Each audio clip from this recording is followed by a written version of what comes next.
दर्शकों को स्वागत है आपका विधि संचर न्यूज में। मैं हूं कृष्णकांत से घरी। अब देखते हैं दिन भर की खास खबरें। विदिशा से एक दंपत्ति निकले धार्मिक यात्रा पर, पद यात्रा कर पहुंचेंगे मथुरा।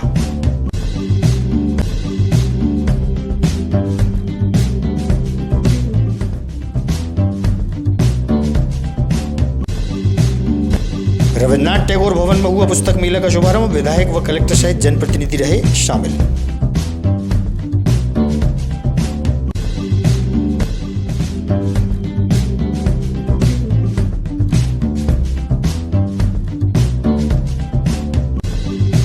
और शासकीय अटल बिहारी वाजपेयी मेडिकल कॉलेज में हुआ कार्यशाला का आयोजन।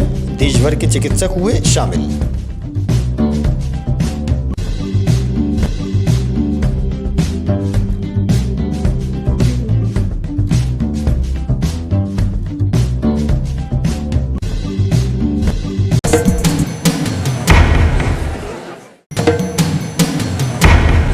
विदिशा निवासी गणेश राम धाकड़ अपनी पत्नी के साथ विदिशा से मथुरा के लिए धार्मिक यात्रा पर निकले हैं। पद यात्रा कर मथुरा पहुंचेंगे। माधवगंज स्थित श्री राधा कृष्ण मंदिर से उन्होंने पद यात्रा प्रारंभ की।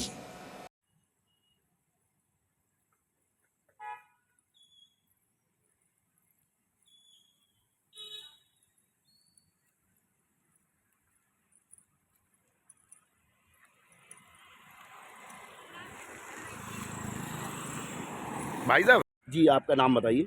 मैं गणेश राम धाकड़। ये जो आप यात्रा कर रहे हैं क्या है, बताएं। मैं अपने विदिशा से गृहनिवास से मथुरा वृंदावन पैदल यात्रा करके जा रहा हूँ और ये करीब 550 किलोमीटर के समथिंग है और हम लोग दोनों जा रहे हैं।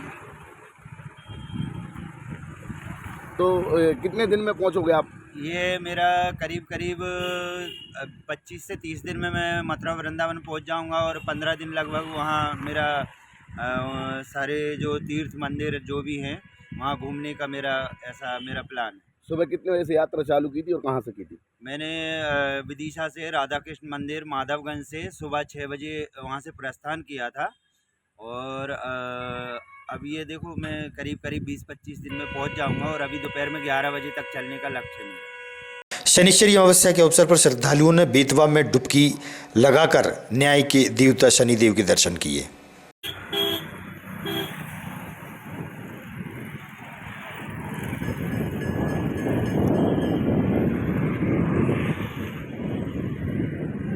चड़ौरिया धाम के पंडित अंशुल महाराज के साथ धर्मप्रेमी महिलाएं व पुरुष गौ माता को राष्ट्रीय गौ माता और विवादित बीजा मंडल को खुलवाने हेतु पदयात्रा प्रारंभ की गई। यह यात्रा महगांव जाएगी।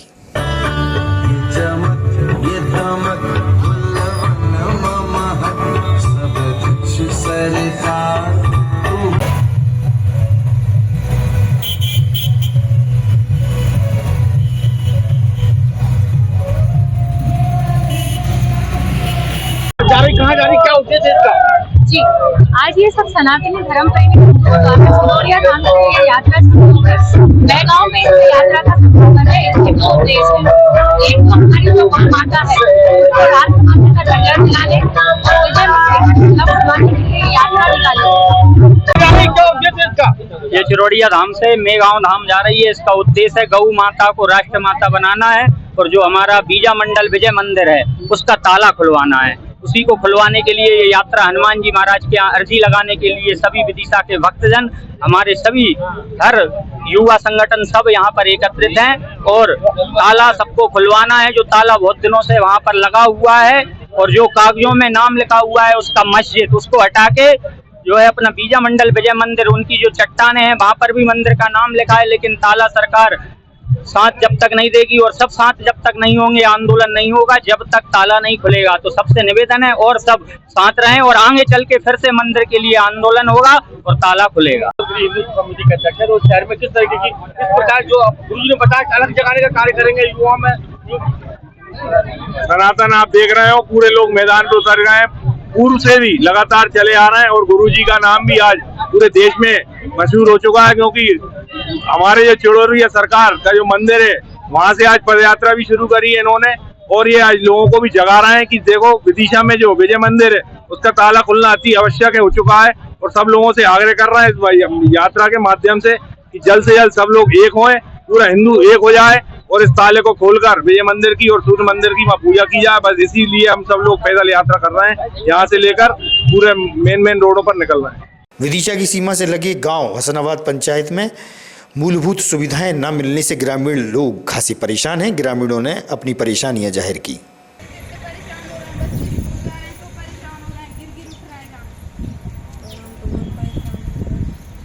बीमार भी हो रहा है तो ऑटो नहीं जा पा रहा वहाँ हमरे से।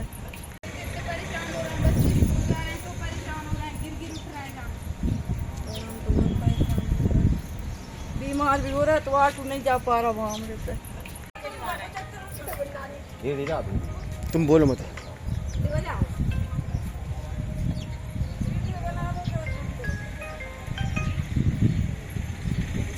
आपका कविता कुशवाहा। कहाँ रहती है आप? यही नाम बताओ हर्षनाबाद में। वार्ड का? हर्षनाबाद में। हसनाबाद में क्या समस्या है यहाँ पर?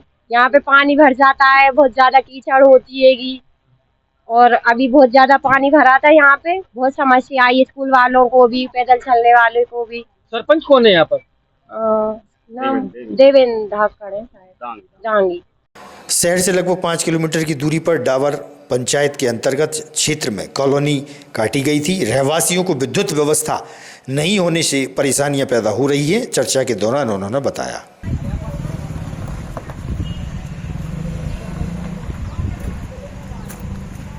सब चलो भाई, भाई चलो बस सब। बहुत जल्दी करो, हम लेट हो रहा है। हाँ। मीटिंग चल रही है हमारी यहाँ पे। का? चलो भाई। है? का? ओ चल भैया भाई। का? अरे अरे मैं क्यों हमारी मीटिंग चल रही है वहाँ भैया। तुम्हारे छोड़ के आए भैया। आप लोगों को बुलाया काय के लिए? हमें जरूर तो हम जल्दी कर लो भैया। अरे जल्दी कर रहे हैं, चलो। का? तुम चलो। बताओ यार। अरे बताओ को तुम भैया, हमारे अपने काम छोड़ के आए इतनी दूर यार। हमको बात तो सुनो, तुम चलो। उनको खामियाज हम भोग रहे हैं, वो ठीक है, तुम चलो।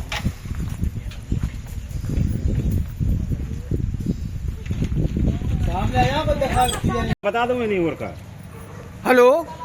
हाँ बोलो। होया खड़ी तो है रश्मिनाथ कृष्ण धाम कॉलोनी में रहते हैं। लाइट जलती मलती नहीं है और हम तो बच्चे लाए 1000 मांग रहे हैं। हम कहाँ देंगे 1000 मांग रहे हैं? जो कॉलोनी वाले कह 1000 रुपए दो, मीटर लगाएंगे। कितने साल पहले लिया था आपने? हमने 2 साल हो गई लाए और आदमी पहले से रह रहे बेचारे। क्या भाव ले रहे हैं? हमने तो लिया था 1-2 डाल को प्लेट लाओ, 3 लाख को हुआ हमारा तो। तो कितने परिवार में लोग रहते हैं? कितने? हाँ तो 20-25 जने रहे हैं। सबके पास छोटे बच्चे हैं। कभी सांप बिच्छू भी निकल रहा, बिस्तरों में सांप भी सो रहे हैं। हमें कपट पड़ रहा है। हाँ। कितने किलोमीटर होगा ये विदिशा से 3-4-5 किलोमीटर दूर है। हुकुम सिंह यार, कहाँ रहते हैं? ये कृष्ण धाम फेज 2। कहाँ पर ये? ये अहमदपुर रोड बाईपास है। क्या समस्या है यहाँ पर? यहाँ पे लाइट नहीं है, नल की व्यवस्था नहीं है और हर प्रकार की व्यवस्था जिनने झूठ बोल कर प्लाट दी है। अच्छा। हाँ, अब जहाँ पे ऐसे जहरीले जानवर तमाम ऐसे निकल। यहाँ पे लाइट खम्भे लाइट नहीं है? नहीं, लाइट नहीं है। 2 साल से गड़े हैं खम्भे। अच्छा। हाँ, 2 साल से गड़ा के कह दिया कि लाइट आ रही है। अच्छा। लेकिन लाइट नहीं आ गई और अभी भी आप देख लो यहाँ पूरा अंधेरा पड़ा हुआ है। क्या नाम है आपका? सील भाई। कहाँ रहती हैं आप? यही रेत है। नहीं नाम बताओ, कौन सा गाँव होगा जी? नाम फेज 2। क्या दिक्कत हो रही है यहाँ पर? अरे कसबरी दिक्कत है भैया। क्या दिक्कत है? लाइट नहीं है, पानी हुए जब तो लाइट से हुएगी जब तो है। कितने दिनों से रह रही हैं यहाँ पे? ये जहाँ में 2 साल हो गई, 3 हो गई। अरे हम आए जब। कंट्रोल रूम में विशेष बैठक आयोजित की गई। भोपाल से वरिष्ठ प्रशासनिक अधिकारी भी बैठक में शामिल हुए।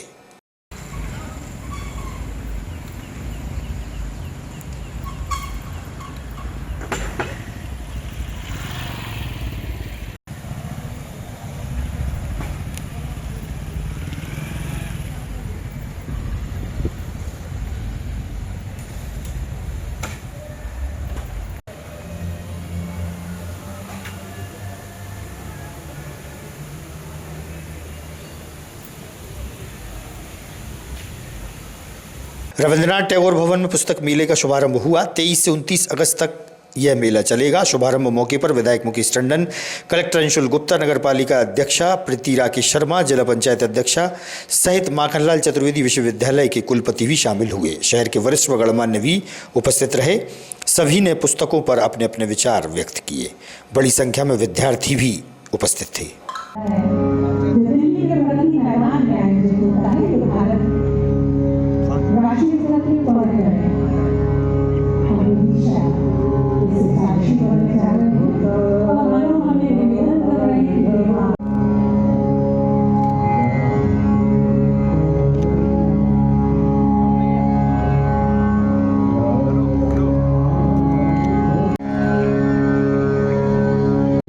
उनका तालियों की गड़गड़ाहट में कोई कमी नहीं होनी चाहिए। जोरदार तालियों के द्वारा हमारे अतिथियों का स्वागत कीजिए। बेहतर जो है इंसान बनाएगा और आपकी सोचने समझने की क्षमता विकसित करेगा। और जो मैंने आपको बात शुरू में बोली कि हम AI एज में आ गए हैं, उस एज में वही रोजगार चलेंगे और वही लोग अच्छे से व्यवसाय कर पाएंगे जिनके पास मल्टी डिसिप्लिनरी नॉलेज होगा और अंडरस्टैंडिंग होगी। तो आज का जो कार्यक्रम है, मैं सबसे पहले नेशनल बुक ट्रस्ट को और शिक्षा मंत्रालय भारत सरकार को बहुत बहुत धन्यवाद देना चाहूँगा, जिला प्रशासन की ओर से, विदिशा के लोगों की तरफ से, कि आप लोगों ने विदिशा शहर का चयन किया। सामान्यतः छोटे शहरों में जो है पुस्तक मेले नहीं लगते हैं, और मध्य प्रदेश में भी जो है भोपाल और उज्जैन के बाद ही तीसरा पुस्तक मेला है, तो इसलिए हम लोग नेशनल बुक ट्रस्ट का धन्यवाद देंगे। साथ ही साथ में हमारे विदिशा की धरती के ही सपूत जो हैं प्रोफेसर विजय महाराव तिवारी जी हैं, जो माखनलाल विश्वविद्यालय के कुलपति हैं, उनका स्वागत और उनका धन्यवाद करूंगा कि आज उन्होंने इस कार्यक्रम में आने के लिए सहमति दी और आप सबको जो है उनका सानिध्य का अवसर मिलेगा। बेहतर जो है इंसान बनाएगा और आपकी सोचने समझने की क्षमता विकसित करेगा। और जो मैंने आपको बात शुरू में बोली कि हम AI एज में आ गए हैं, उस एज में वही रोजगार चलेंगे और वही लोग अच्छे से व्यवसाय कर पाएंगे जिनके पास मल्टी डिसिप्लिनरी नॉलेज होगा और अंडरस्टैंडिंग होगी। तो आज का जो कार्यक्रम है, मैं सबसे पहले नेशनल बुक ट्रस्ट को और शिक्षा मंत्रालय भारत सरकार को बहुत बहुत धन्यवाद देना चाहूँगा, जिला प्रशासन की ओर से, विदिशा के लोगों की तरफ से, कि आप लोगों ने विदिशा शहर का चयन किया। सामान्यतः छोटे शहरों में जो है पुस्तक मेले नहीं लगते हैं, और मध्य प्रदेश में भी जो है भोपाल और उज्जैन के बाद ही तीसरा पुस्तक मेला है, तो इसलिए हम लोग नेशनल बुक ट्रस्ट का धन्यवाद देंगे। साथ ही साथ में हमारे विदिशा की धरती के ही सपूत जो हैं प्रोफेसर विजय महाराव तिवारी जी हैं, जो माखनलाल विश्वविद्यालय के कुलपति हैं, उनका स्वागत और उनका धन्यवाद करूंगा कि आज उन्होंने इस कार्यक्रम में आने के लिए सहमति दी और आप सबको जो है उनका सानिध्य का अवसर मिलेगा।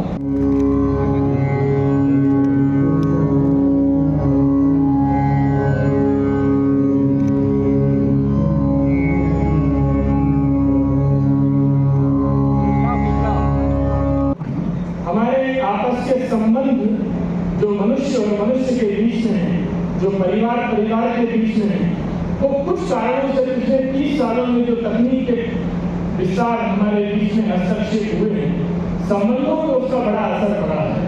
हम परिवार के ही लोग हैं, लेकिन आपस में हम कितने कम बात करते हैं, हम परिवारों में कितने आपस में कम हमारे बीच में संवाद हुए हैं। हम रिश्तेदार हैं, शादियों में मिलते हैं, लेकिन हम कितना समय मोबाइल में लगे रहते हैं, लेकिन हमारे बीच में संवाद की बड़ी कमी हुई है। लेकिन उससे बड़ा दुर्भाग्य ये घटित हुआ है देश में। आदरणीय मुकेश टंडन जी ने वेदों से भारत की किताबों के संबंध को रेखांकित किया है, लेकिन किताबों से हमारे संबंध कितने हैं? जो बच्चे स्कूलों के यहाँ कॉलेज से बैठे हुए हैं, मैं उन सबसे पूछता हूँ, उनके बड़े अच्छे अच्छे घर होंगे, उनके पिता माता अच्छी सर्विस में होंगे, खेती किसानी के बैकग्राउंड से आते होंगे, बिजनेस में होंगे। हमारे घर में कितनी किताबें हैं? पिछली बार हमने कौन सी किताब किसी बुक शॉप पे जाके खरीदी थी? किसी पुस्तक मेले में हम आखिरी बार कब गए थे? हमारे फिर तो सरकार हमारे इसमें लाइब्रेरी में है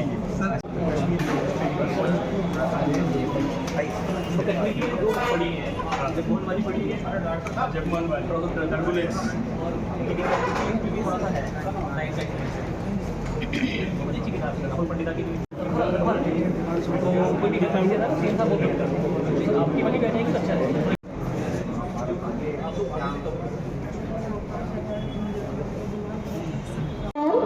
के पब्लिशर्स यहाँ मौजूद हैं। विदिशा के साहित्यकों का एवं उनका कवियों के सृजन का भी यहाँ पर एक स्टॉल लगाया गया है। आप उन सब से रूबरू होकर उनकी पुस्तकें देख सकते हैं।